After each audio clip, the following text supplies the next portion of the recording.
Bienvenidos a este video sobre la linfopoiesis T. Cuando hablamos de linfopoiesis T, básicamente estamos hablando de la biología del timo, ¿sí? Un dato curioso de este órgano es que es el último órgano para el cual se descubrió su función.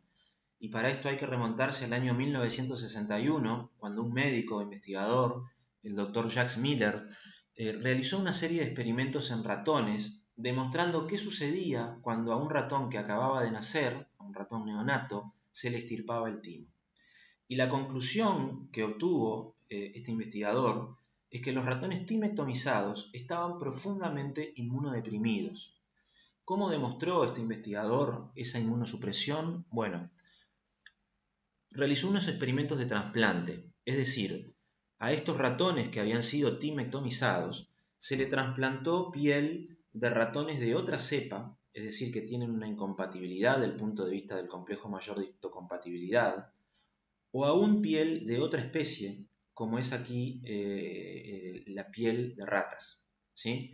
¿Qué es lo que ocurre en un ratón normal cuando se realiza este trasplante? Bueno, al cabo de unos pocos días, esa piel va a ser rechazada porque es reconocida como un material extraño y potencialmente peligroso.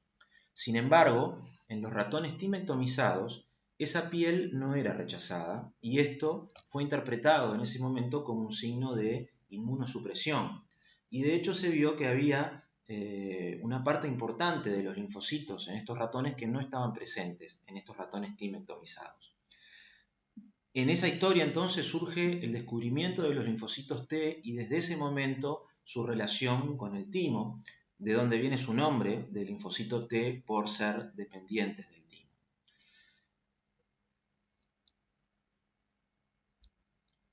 Antes de ir a ver aspectos más particulares, vamos a ir analizando algunos conceptos generales en relación a la linfopoiesis T.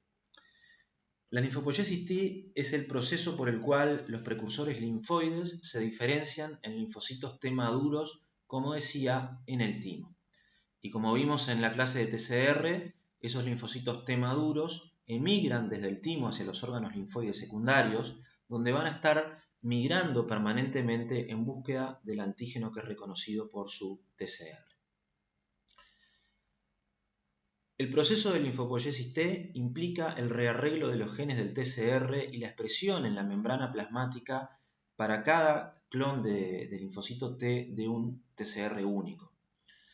Ese TCR, cuando es funcional, va a inducir la proliferación de esas células precursoras y luego se van a seleccionar las que sean buenos candidatos, digamos, a ser linfocitos T maduros a través de la presentación de antígenos del MHC y de antígenos propios, ¿sí?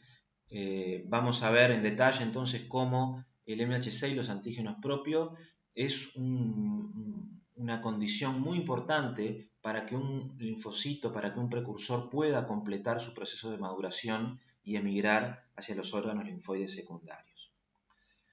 La recombinación de los segmentos de genes del TCR genera entonces un único receptor por clon, pero no necesariamente cada uno de esos TCR que se generen van a ser funcionales ni seguros.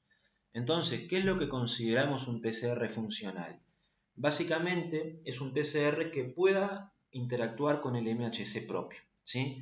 Cuando analizamos el TCR, dijimos que el TCR reconoce e interactúa en parte con el péptido antigénico, pero también con el MHC propio. Es decir, un TCR que no sea capaz de interactuar con el MHC propio no va a ser funcional y no va a ser capaz en los órganos linfoides secundarios de activarse frente a una eventual infección.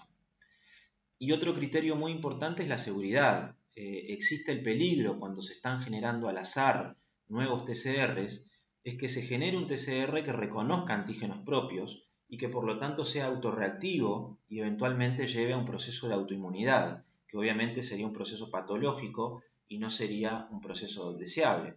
Entonces, esos son básicamente los dos requisitos que se le pide a los precursores del linfocito T para que puedan completar el proceso de maduración. Por un lado, que sean capaces de reaccionar en la periferia cuando se les presenten los antígenos, y para eso es condición sine qua non que reconozcan el MHC propio, y por otra parte, que no sean autorreactivos. Por eso, de alguna manera, este proceso del linfopoiesis T muchas veces se le llama proceso de educación tímica, ¿sí? Porque podemos acá hacer como un paralelismo con lo que es la Facultad de Medicina, ¿no? Al linfocito T en formación, digamos, para que egrese de la facultad se le va a pedir dos cosas. Igual que a un médico, se le va a pedir que sea capaz de solucionar un problema, de reconocer una amenaza y de atacarla, y que al mismo tiempo eso lo haga sin generar daño, ¿no? Sin iatrogenia. Entonces ese linfocito T que llega a madurar debe reconocer y atacar las amenazas sin dañar los tejidos sanos. Entonces el reconocimiento del MHC propio es un proceso fundamental y forma parte de lo que se conoce como el fenómeno de restricción por el MHC, es decir, un linfocito T va a reconocer antígenos solamente cuando son presentados en el contexto del complejo mayor de histocompatibilidad en el que fue seleccionado en el timo, con el que fue educado a nivel del timo. En definitiva, entonces, el microambiente tímico, a través de sus componentes celulares y moleculares, constituye una compleja red que tiene una organización muy particular, lo que lleva a asegurar el correcto funcionamiento de la linfopoiesis T, que entonces es generar un linfocito T que pueda reconocer el MHC propio y que al mismo tiempo no sea autorreactivo. Ahora, esos precursores, antes de llegar al timo, se generan a partir de células madre hematopoieticas en la médula ósea, y en etapas muy tempranas esos precursores van a migrar al timo y allí van a completar entonces su formación, y una vez que estén finalmente diferenciados como linfocitos T maduros, van a migrar a los órganos linfoides secundarios, a los ganglios linfáticos, al vaso, al tejido linfoide asociados a las mucosas, donde van a estar recirculando permanentemente buscando el antígeno que es reconocido por su TCR.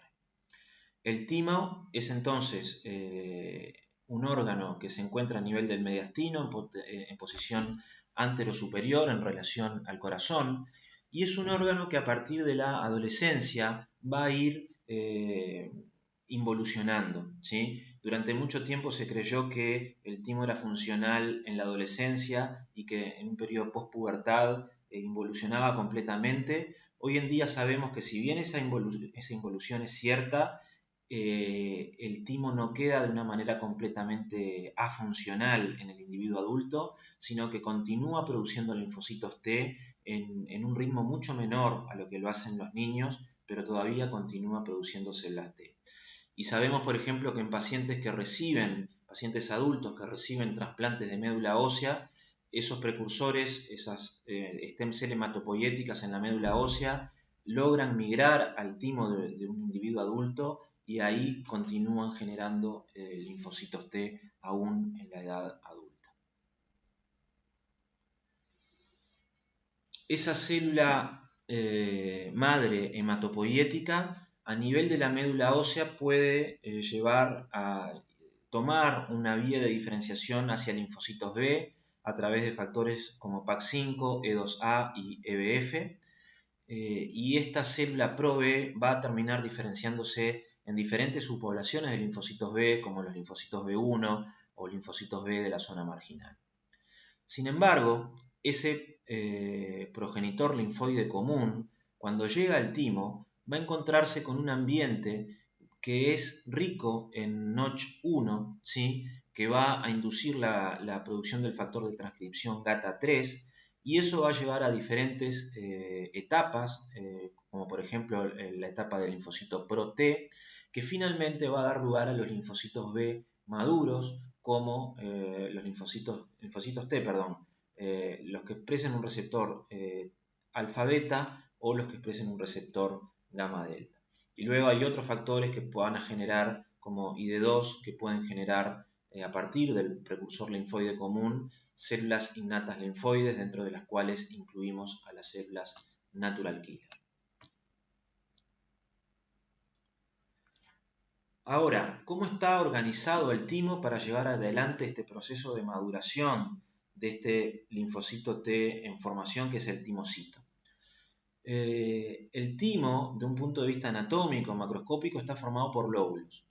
y cada uno de esos lóbulos, de un punto de vista histológico, está formado por una capa más externa, muy densamente poblada por timocitos, ¿sí? Que es la corteza, y hacia el medio vamos a encontrar una zona menos densamente poblada, más translúcida, y que constituye la médula.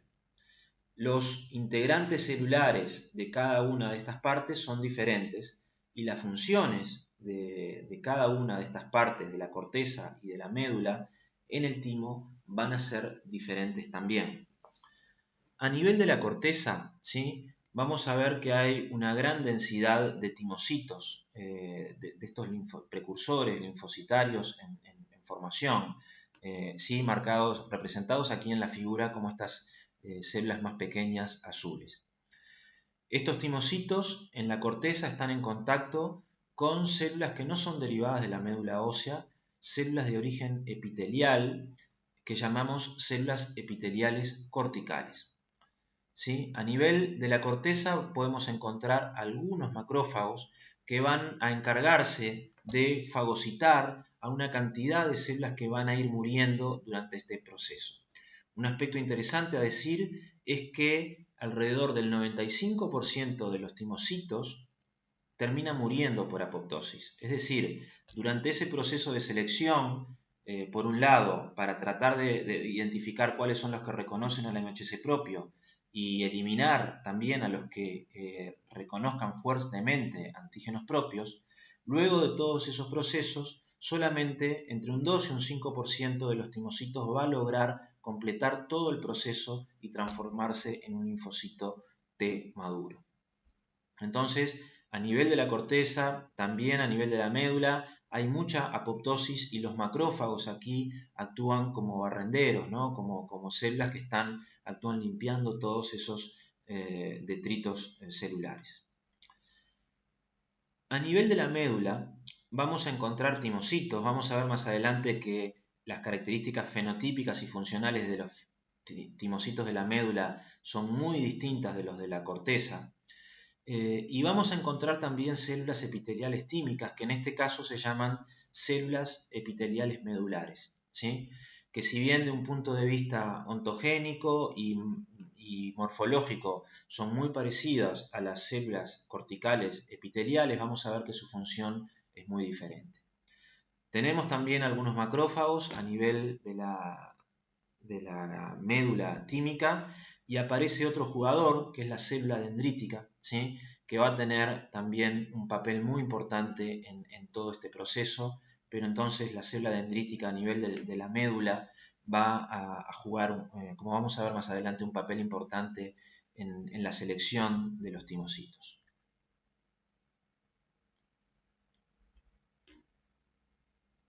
Entonces,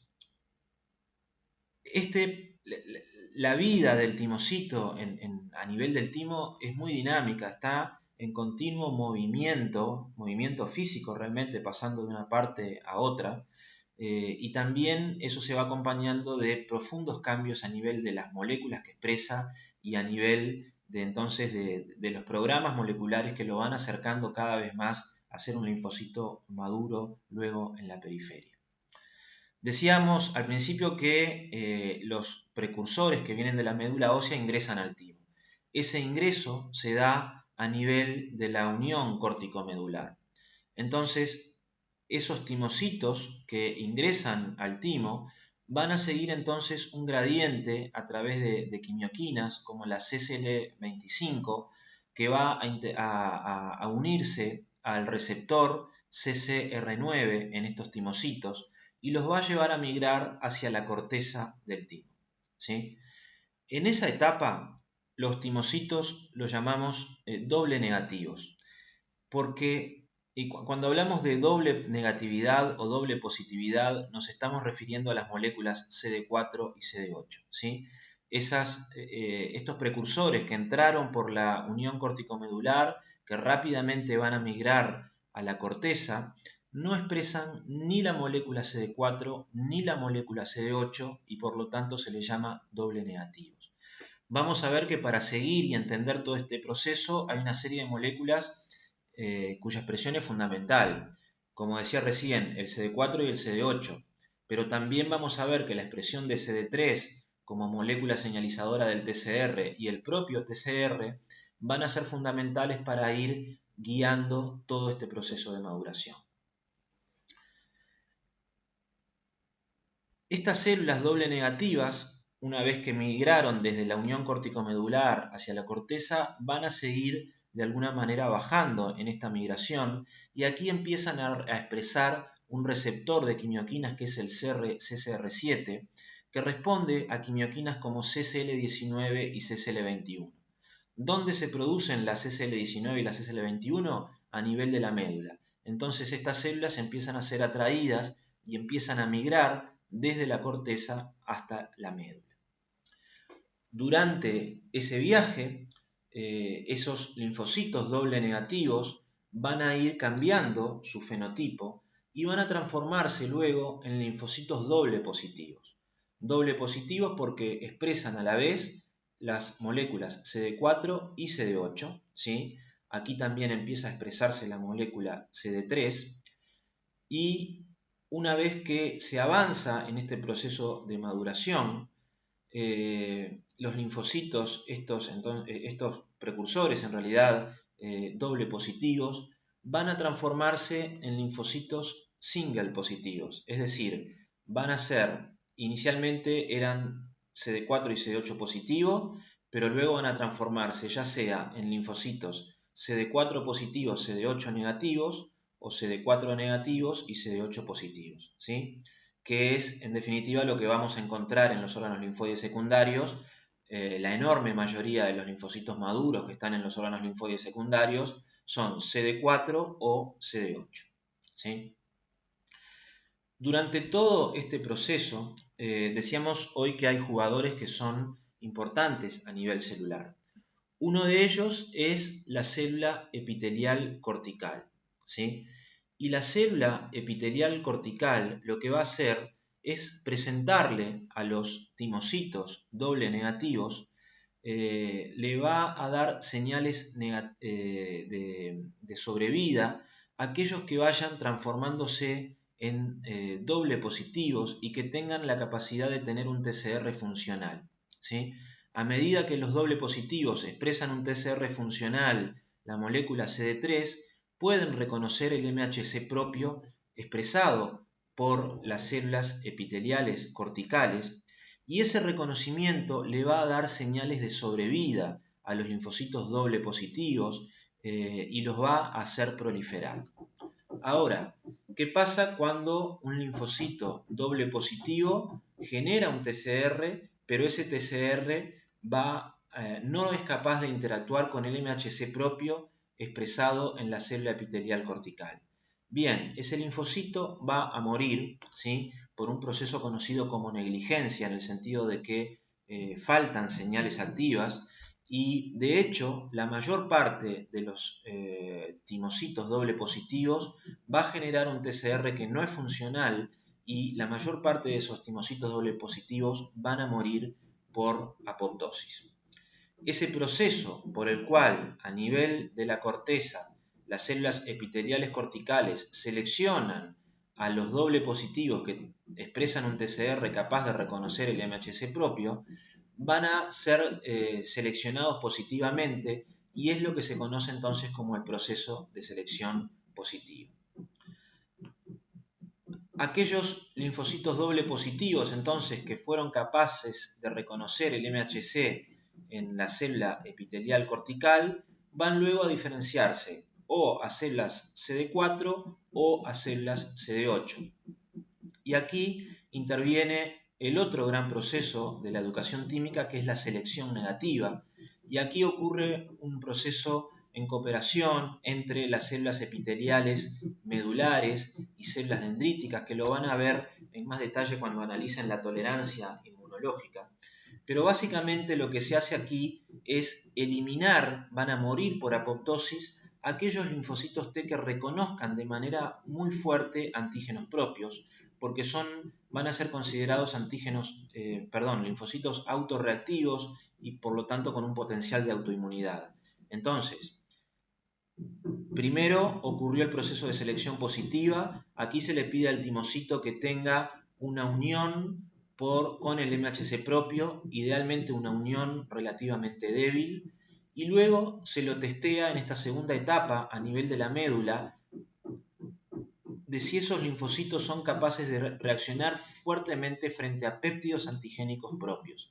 Si es el caso, esos linfocitos van a morir por apoptosis. Esta célula dendrítica va a inducir la muerte de los linfocitos autorreactivos, y eso constituye entonces el proceso de selección negativa.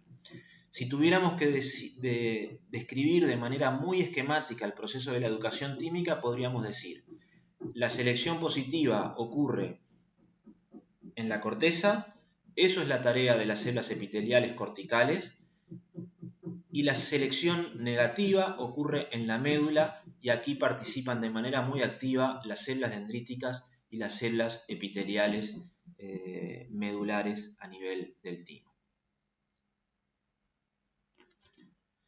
Como veíamos entonces, la expresión de CD4 y de CD8 permite identificar diferentes etapas en el desarrollo de los timocitos.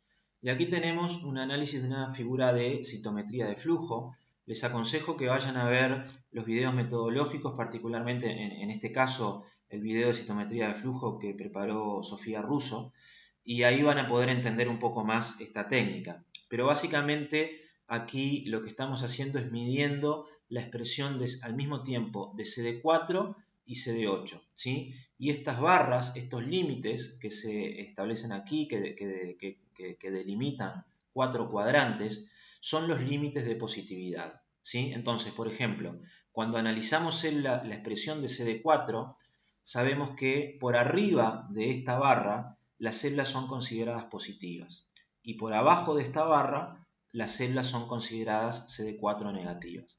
Es decir, esta población de células que está por arriba de esta barra, así como esta otra población de células, son CD4 positivas. Y estas dos poblaciones, porque las dos están por debajo de la barra, son consideradas células CD4 negativas. Si analizamos la expresión de CD8, es un análisis similar. Lo que está a la derecha de esta barra, que es el límite de positividad, va a ser positivo, y lo que esté a la izquierda va a ser negativo para el CD8. De esta manera, cuando uno analiza la expresión de CD4 y CD8 en los timocitos, ¿sí?, va a encontrar que hay una población que está por debajo de esta barra y que está por la izquierda de esta barra. Es decir, esta población es negativa para CD4 y es negativa para el CD8. Por tanto, esta es la población doble negativa, CD4 menos, CD8 menos. Esta población se encuentra por arriba de la barra, es decir, es CD4 positiva, y se encuentra a la izquierda de la barra que definía la positividad para los CD8. Por tanto, esta población la vamos a definir como CD4 single positiva, porque es positiva para CD4, pero negativa para CD8. En este cuadrante, que como pueden ver en el timo es la población mayoritaria, las células se encuentran por arriba de la barra horizontal, es decir, son positivas para CD4, y también se encuentran a la derecha de la barra vertical, es decir, son también positivas para CD8. Estas células son entonces doble positivas, expresan CD4 y CD8. Y esta última población, en este caso entonces, son células que están por abajo de la barra horizontal, por lo tanto son CD4 negativas, y están a la derecha de la barra vertical, por tanto son CD8 positivas, y estas son células single positivas CD8. Entonces, a nivel de los órganos, entonces, de la médula ósea, del timo y de los órganos linfoides secundarios, estos diferentes tipos celulares van a ir sufriendo estas transformaciones y expresando moléculas que nos sirven para identificar cómo va avanzando ese proceso. La célula madre hematopoyética entonces se encuentra a nivel de la médula ósea, y desde la médula ósea va a emigrar hacia el linfocito, hacia el timo, lo que llamamos el progenitor ProT, ¿sí? Esta célula ProT es una célula doble negativa, no tiene ni CD4 ni CD8, tampoco expresa TCR y tampoco expresa el CD3. Esta célula ProT entonces ingresa al timo y va a empezar en el microambiente tímico va a empezar un proceso de maduración. Ese proceso de maduración va a hacer que empiece a expresar las enzimas RAG, ¿sí? Que son responsables del rearreglo de los segmentos génicos del TCR. Esa célula ProT entonces se va a ir transformando en una célula PreT porque va a generar una cadena beta del TCR y una llamada precadena alfa, que es un sustituto de la cadena alfa, y va a conformar este pre-TCR, ¿sí? Esta célula pre-T sigue siendo una célula doble negativo, junto con la ProT no expresa ni CD4, ni CD8, ni CD3, ni un TCR funcional. Pero este prereceptor T, en contacto con el microambiente, va a empezar a enviar señales de proliferación, señales de sobrevida y que le va a permitir seguir continuando en este camino. Esa célula pre-T entonces que tiene una cadena beta funcional que es capaz de reconocer el MHC propio, va a diferenciarse en una célula doble positiva, ¿sí? Aquí tenemos un TCR que ya está completamente armado con la cadena beta y la cadena alfa, y esta célula doble positiva también va a expresar CD3 y se define como doble positiva porque expresa al mismo tiempo CD4 y CD8, ¿sí? Como está indicado aquí. Esta célula doble positiva entonces va a someterse al proceso de selección positiva. A nivel de la corteza entonces, la célula que el clon de doble positiva que exprese un TCR capaz de unirse al MHC de la célula epitelial cortical va a diferenciarse en una célula single positiva, es decir, o CD4 positiva o CD8 positiva, y en ambos casos expresando TCR y altos niveles de la molécula CD3 y de la cadena Z para que ese TCR pueda señalizar. Esa célula single positiva entonces está migrando a la médula y allí va a terminar las que no sean seleccionadas negativamente van a terminar generando entonces una célula T madura que va a terminar migrando hacia la periferia, hacia los órganos linfoides secundarios, ¿sí? Entonces, durante todo este proceso, la célula pro-T y pre-T son células doble negativas, no expresan un TCR completamente armado. Es a partir de la célula doble positiva que se empieza a generar este TCR completamente armado con la cadena alfa y beta, producto de la acción de las enzimas RAG que actúan recombinando entonces los segmentos de genes del TCR. Ahora, ¿cómo ocurre que una célula doble positiva termina transformándose en CD8 o CD4? Bueno, el proceso en realidad no está del todo claro. La teoría más aceptada es que las células, los clones de células doble positivas que generen un TCR que pueda interactuar con el MHC de clase 1 van a terminar diferenciándose a células single positivas CD8.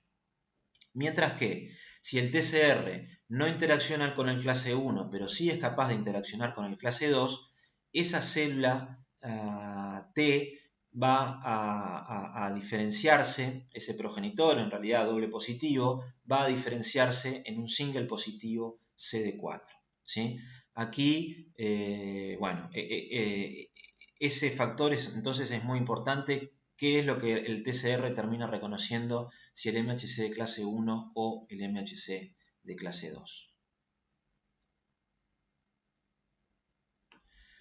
Bueno, esto un poco lo vimos en un diapo anterior, pero entonces de manera bastante esquemática, el proceso de selección positiva, se lleva adelante en la corteza a través de las células epiteliales corticales, y aquí la idea es poder identificar los clones de células que hayan generado un TCR capaz de interaccionar con una afinidad